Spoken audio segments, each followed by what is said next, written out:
കോൺഗ്രസിനകത്തെ സംഘർഷം അവസാനിപ്പിക്കുന്നത് എങ്ങനെ എന്ന വലിയ ആലോചനകളിൽ തന്നെയാണ് ഹൈക്കമാൻഡ് എന്നതാണ്.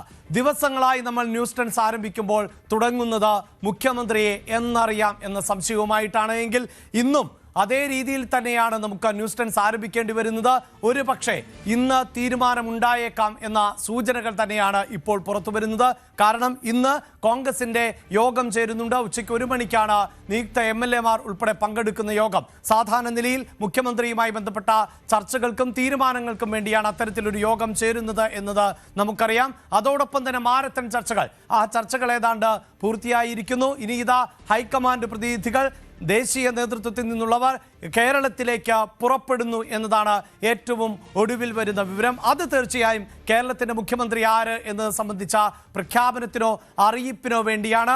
ഒരുപക്ഷെ കേരളത്തിൽ ഇനി ഉണ്ടാകാൻ പോകുന്ന സംഘർഷങ്ങളിൽ അയവ് വരുത്തുന്നതിനും ഒരുപക്ഷെ 3 പേരുകൾ, അതായത് VD സതീശൻ, രമേശ് ചെന്നിത്തല, KC വേണുഗോപാൽ, ഈ പക്ഷത്തിൽ ഒരാൾക്ക് മാത്രമേ മുഖ്യമന്ത്രിയാകാൻ സാധിക്കൂ. അപ്പോൾ മറ്റു ഭാഗങ്ങളുടെ, മറ്റ് അനുഭാവികളുടെ ഒക്കെ ഭാഗത്ത് നിന്ന് വലിയ തോതിലുള്ള പ്രതിഷേധങ്ങളടക്കം ഉയരാൻ സാധ്യതയുണ്ട്. ഒരു പക്ഷേ അതുകൂടി മുന്നിൽ കണ്ടുകൊണ്ടാകാം ഈ നേതാക്കളുടെ വരവ്. അതോടൊപ്പം തന്നെ സത്യപ്രതിജ്ഞാ ചടങ്ങ് നടത്തേണ്ടതുണ്ട്, അതിന് വേദി ഒരുക്കേണ്ടതുണ്ട്.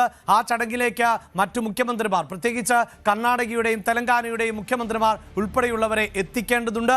അങ്ങനെ ഒരു സംസ്ഥാനം കൂടി, കേരളം കൂടി കോൺഗ്രസ് പിടിക്കുമ്പോൾ തീർച്ചയായും അത് ദേശീയ രാഷ്ട്രീയത്തിൽ കൂടി ശ്രദ്ധേയമാകുന്ന ഒന്നാക്കി മാറ്റേണ്ടത് കോൺഗ്രസിന്റെ ആവശ്യമാണ്. അതുകൊണ്ട് തന്നെ പ്രൗഢഗംഭീരമായ 10 വർഷം പ്രതിപക്ഷത്തിരുന്ന പാർട്ടിയാണ്. അതുകൊണ്ട് ഏറ്റവും പ്രൗഢഗംഭീരമായ ഒരു ചടങ്ങിലൂടെ തന്നെയായിരിക്കും അടുത്ത മുഖ്യമന്ത്രി സത്യപ്രതിജ്ഞ ചെയ്യാൻ പോകുന്നത്. പക്ഷേ അപ്പോഴും ഉയരുന്ന ചോദ്യങ്ങളുണ്ട്. അങ്ങനെയെങ്കിൽ മന്ത്രിസഭയിൽ ആരൊക്കെ ഇടം നേടും? ആർക്കൊക്കെയായിരിക്കും മന്ത്രിസഭയിൽ ഇടം നൽകുക? ഘടകകക്ഷികൾക്ക് ഏതൊക്കെ വകുപ്പുകൾ നൽകും?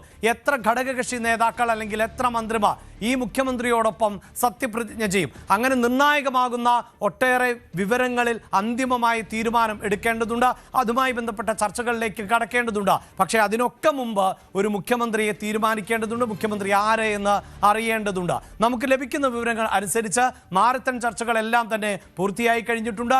ഇനി കൂടുതൽ ചർച്ചകളിലേക്ക് ഹൈക്കമാൻഡോ ദേശീയ നേതൃത്വമോ പോകില്ല എന്നത് തന്നെയാണ് വിവരം. അങ്ങനെയെങ്കിൽ ഈ നിയമസഭാ കക്ഷി യോഗം ഇന്ന് തന്നെ അവരുടെ നേതാവിനെ തെരഞ്ഞെടുത്ത് മുഖ്യമന്ത്രി ആരെ എന്നത് സംബന്ധിച്ച പ്രഖ്യാപനം ഉണ്ടാകും എന്ന് വേണം നമുക്ക് മനസ്സിലാക്കാൻ.